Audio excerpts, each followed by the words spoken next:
Hello and welcome to HITC Sport. Right, my name's James and today I'm going to whiz through all 20 Premier League clubs and I'm going to pick out the one player who surprised me the most this season. The one player who you didn't think could kick a ball for love nor money. The one player who would be more suited to serving a Mr. Whippy down the beach on a sunny afternoon. But the one player who has proved me wrong and is actually having a fairly decent season.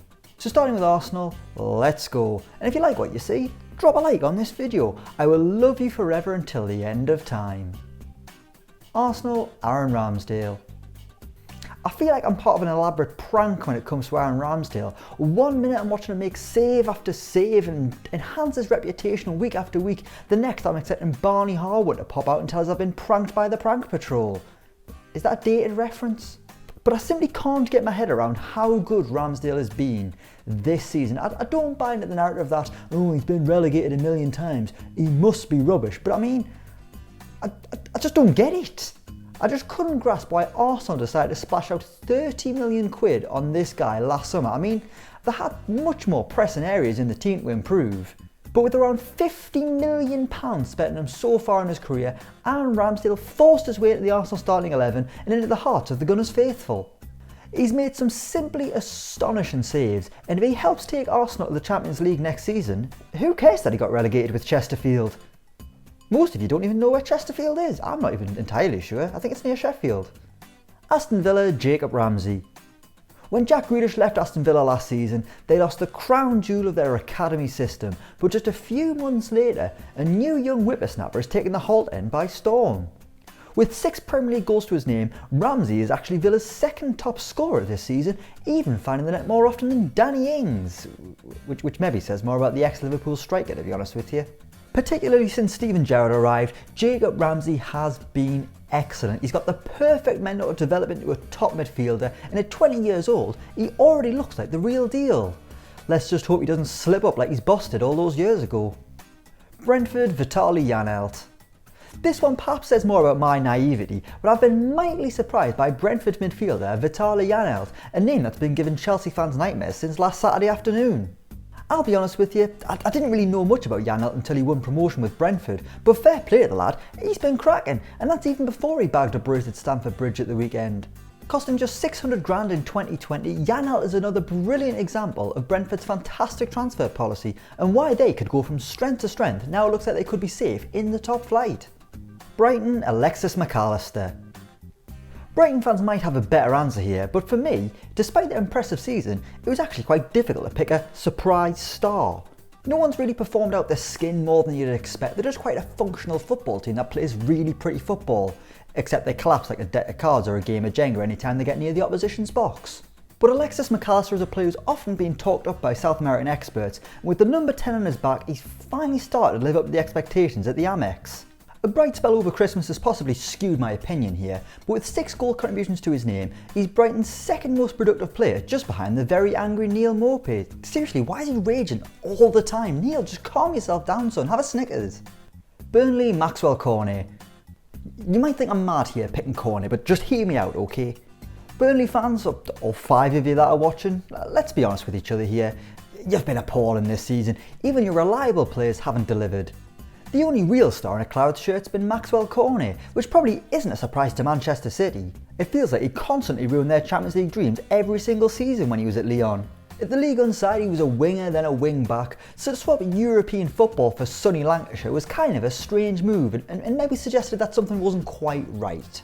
But he's played through the middle and scored plenty of key goals this season, and perhaps Burnley would be a lot more likely to survive if he'd been able to feature a bit more often. Chelsea, Trevor Chalobah.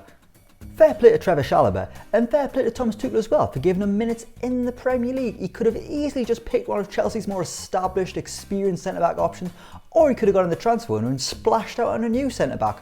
But no, he gave the youngster a chance and it has paid off massively.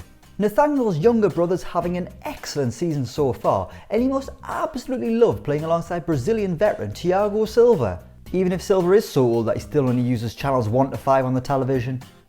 Crystal Palace, Mark Gay. From a current Chelsea defender to a previous one, Mark Gay is arguably the biggest success story in the Premier League this season. Another example of Chelsea perhaps getting things a little bit wrong when it comes to their academy products. Gay joined Palace in the summer for a rather sizable 18 million quid, a lot of money for a man who'd never kicked a Premier League football in his life. But alongside Joachim Andersen, Gay has been sensational. Solid defensively, a goal threat and a great passer too. The youngster has already captained Palace and played a pivotal role in what has been an excellent season for Patrick Vieira's side. And to top it all off, he even got himself his first England cap. Everton, Demarai Gray. Much like Burnley, the biggest surprise at Everton has been how bad they've been this season. Luckily though, they've got plenty of excuses for their demise, as Frank Lampard keeps reminding us every time he opens his mouth. Seriously, was he this big a whinger when he was at Chelsea?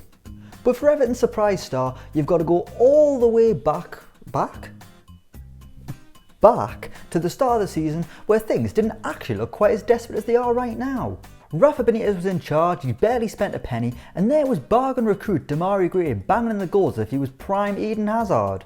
Let's hope a move to Madrid isn't on the horizon for young Demarai.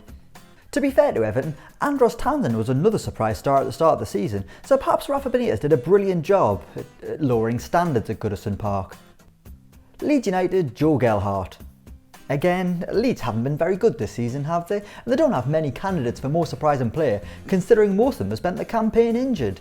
Seriously, the Leeds physio room's been more packed than your local pub on Christmas Eve, except it's full of tired footballers who've been ran ragged by Marcelo Bielsa, rather than a load of pissed up idiots who you won't see again until the following Christmas. But that's enough of me sounding like a miserable old bloke. Let's go back and talk about the football. Joe Gelhardt's been a nice story at Ellen Road this season, and he's even got himself 2 goals to his name, which is the same amount as the forever injured Patrick Bamford. Leicester City, Kiernan Dewsbury Hall. I mean, I think he's only really played as much because a lot of the Leicester midfield's been injured, but he's been alright, I guess. I suppose that was a surprise. When he first emerged onto the pitch, I thought this would be the last time we ever see him until a future episode of the Under the Cosh podcast, but apparently I was wrong. Liverpool, Joel Matip. I mean, how on earth am I meant to pick a surprise star for a team that's still competing for the bloody treble? I can hardly say it's been a surprise to see Mohamed Salah banging in the goals. The only thing that can stop him is a bajillion lasers shining right into his eye. This looks like I'm holding a knife. But I'm actually going to pick Joel Matip, not because I didn't think he was any good, but because he deserves so much credit for holding down the centre-back position for the entire season. You've got Joe Gomez sitting on the bench, barely able to get a kick after his injury, and then you've also got the big money signing Ibrahima Konate, who's always impressed whenever he's played. Yet Klopp has been forced to stick with Joel Matip, a player who probably doesn't get the praise he deserves, simply because he isn't Virgil van Dijk. Manchester City, Bernardo Silva.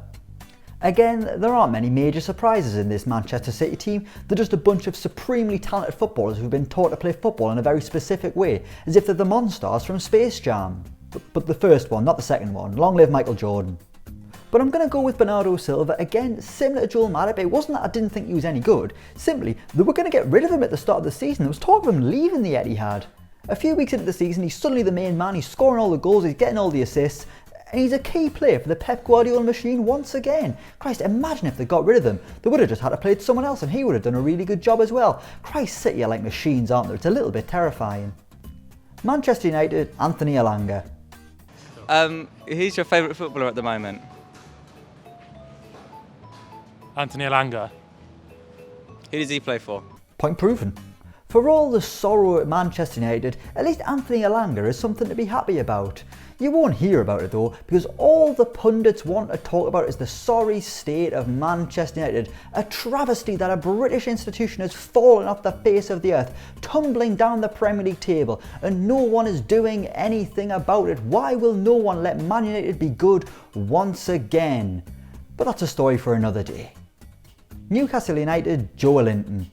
If you told me in the summer of 2019 that the £40 million number 9 Brazilian striker would be the best midfielder on the planet in 3 years' time, I'd think you were crazy.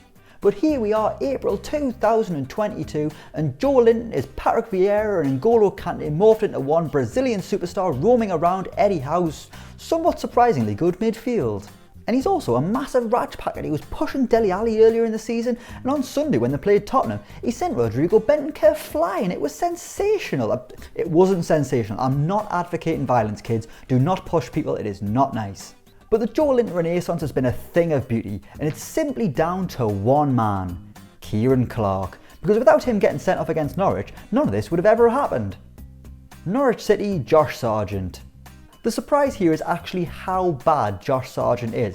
I can't honestly believe my eyes whenever I watch a Norwich game. They'd be better off having Annie or Ronald McDonald roaming up and down the flanks or playing up front. Christ, even having me with a bloody perm would be a better option. It sums up Norwich's season that the only surprise is simply how bad one of their players has been. Southampton, Valentino Livramento. With a name like Valentino Livramento, you'd think Southampton had signed the next best thing to come out of Italian football. But no, he's just some kid from Croydon. But this kid from Croydon has been a joy to behold for the Saints, and yet again another example of Chelsea getting it oh so wrong with their young players. Luckily for them, they can apparently buy him back for £25 million, a clause I can guarantee they're going to activate as soon as they can actually spend some money again. Christ, at the minute, the poor tea lady can't even afford a bottle of milk. Oh, that is sour. Ugh. Tottenham, Dejan Kulusevski. Right, I'm not surprised that Dejan Kulusevski is good. I'm more surprised at how good he is. It takes a special kind of talent to muscle in on Harry Kane and Son Heung-min's love affair, but Dejan Kulusevski has done just that and turned their romance into the hottest threesome you've ever seen. But Kulusevski, really good at football, and that's basically it. You won't get this kind of analysis elsewhere. Watford, Emmanuel Dennis. Once upon a time, Emmanuel Dennis was only really known for being that guy who scored a brace at the Bernabeu, but now he's a Premier League force. I don't think anyone expected Emmanuel Dennis to be this good, and if you did, can you please get in touch with me and send me next week's lottery numbers, because you have to be from the future. Whether Watford stay up or go down, there's surely no way that Emmanuel Dennis won't be playing top flight football next season. West Ham, Jared Bowen. I mean, the big surprise at West Ham this season was that Kurt Zouma kicked a cat, but we can't make jokes about it in every video, so instead, let's talk about Jared Bowen being really good at football. All of West Ham's front line have been exceptional this season, but Bowen, he's been different gravy. I mean, it's not the biggest surprise because we all know Bowen is quite good at football, but he's massively stepped up this season. It's a good job his teammates have matched him, because otherwise we'll be gearing up for a summer of Jared Bowen transfer nonsense. And finally, Wolves, Connor Cody. The surprise here isn't that Connor Cody's been playing well, it's the fact he's turned into a bloody goal machine. For years, the Wolves captain couldn't buy a goal, he wouldn't even come close. He got one last season, which was a little bit of a novelty, but this season, he scored 3 times in the Premier League. That makes him Wolves' 4th top scorer in the Premier League. That's incredible. Or maybe it says more about Wolves' floundering attack. Seriously, how on earth are they pushing for Europe? Right, that's it for today. That's every Premier League club's most surprising player this season. Let me know what you think down in the comments below. I've been James, this has been HITC Sport. Don't forget to like, share and subscribe, and until next time we will see you around.